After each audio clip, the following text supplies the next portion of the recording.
Você estava falando dessa questão do corpo e da corporeidade. Eu não sou uma pessoa da arte, nem das áreas físicas do mundo, e pá.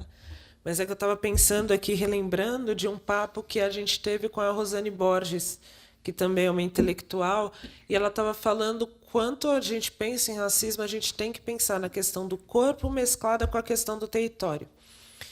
E aí a gente estava pensando nisso, e aí a gente fez um paralelo com a mídia, exatamente nisso. O quanto o corpo negro ele foi reservado para alguns territórios, certo? E isso é a nossa segregação brasileira, de certo modo. A nossa segregação racial ela não está posta em leis. Não tem nada que, em tese, te impeça de transitar entre os locais. Não tem nada que, em tese, te impeça. Mas o corpo negro ele foi reservado a algumas áreas territoriais. Então, é a área da favela, é a área da periferia, é a área sabe, da prisão, do ensino precário, são aquelas áreas territoriais. E aí você vê na mídia, também é um exercício, vocês procurem que vocês sempre vão achar, quando há o embate entre corpo e território, sabe? Os dois exemplos assim que eu acho que vocês vão se lembrar muito forte é do Mendigo Gato de Curitiba. Todo mundo lembra do Mendigo Gato de Curitiba, né? E daquela notícia falsa sobre o Andreas, sabe? O irmão da Suzane von Richthofen. Isso é uma notícia falsa de que ele estaria na Cracolândia, passando por um problema e tal. O que a gente vê ali? A gente vê, basicamente, corpos em territórios, certo? São corpos em território. Mas são corpos brancos em territórios que são identificados como territórios negros. Então tem uma estranheza tão grande que causa uma empatia. No sentido de, tipo, a gente precisa tirar esse mendigo gato daqui, sabe? Porque ele tem os olhos azuis. Esse corpo não deve estar nesse lugar. Não foi reservado para esse lugar. Ao mesmo tempo que a gente vê uma empatia que a gente não vê com qualquer outra pessoa da Cracolândia quando vem uma notícia falsa sobre esse rapaz ali. Na hora todo mundo entende a questão. Poxa, mas também com uma tragédia de vida tão grande, claro que ele devia estar na Cracolândia. O cara nem estava lá, não sabe? Mas o ponto é como mudando-se o corpo e trocando o território, as coisas mudam. E a mesma coisa eu digo quando o corpo negro está num território que não lhe pertence. Sabe, se você perguntar para qualquer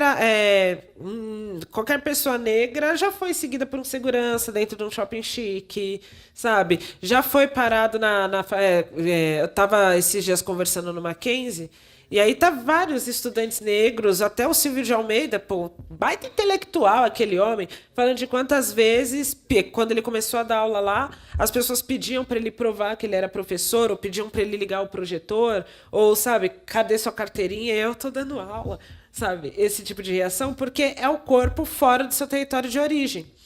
E aí é engraçado, engraçado não, é horrível, de certo modo, como, por exemplo, muita gente, outra coisa que eu sempre falo, é que eu sempre gosto de ressaltar o que eu sempre falo, porque se aí vocês forem ver uma aula minha em outro lugar, eu falar a mesma coisa, vocês vão, eu avisei, certo? Então, eu sempre falo como é curioso, porque, não curioso, é proposital, né? Não é do nada, obviamente. Nos Estados Unidos, a gente reconhece os territórios negros. A gente diz Brooklyn, gueto, território negro. Bronx, Harlem, Bed-Stuy. A gente dá nome, ali são guetos negros. Se a gente for olhar de verdade, não é bem assim. Tem várias pessoas ali, sabe? Tem latinos, tem asiáticos. Hoje em dia são bairros mais mistos. Mas ainda quando a gente fala desses bairros, são bairros negros. Perfeito, certo? Aqui no Brasil a gente tem as periferias e as favelas, mas a gente nunca vai falar, favela, aquele território negro. A gente não fala isso. Sabe, favela do Moinho, aquele bairro negro. Sabe, a gente não fala essas coisas. Por quê? Porque a gente sempre usa o discurso da exceção. Há pessoas brancas lá também, logo não é um território negro. A gente, mesmo sabendo que a maioria das pessoas naquele território são negras. Mas o que acontece? Aí a gente também tem a dinâmica de corpo e território agindo novamente. As pessoas brancas que estão naquele território, que é um território que por excelência é negro. Então elas vão sofrer as mesmas coisas, porque elas são identificadas como parte de lá.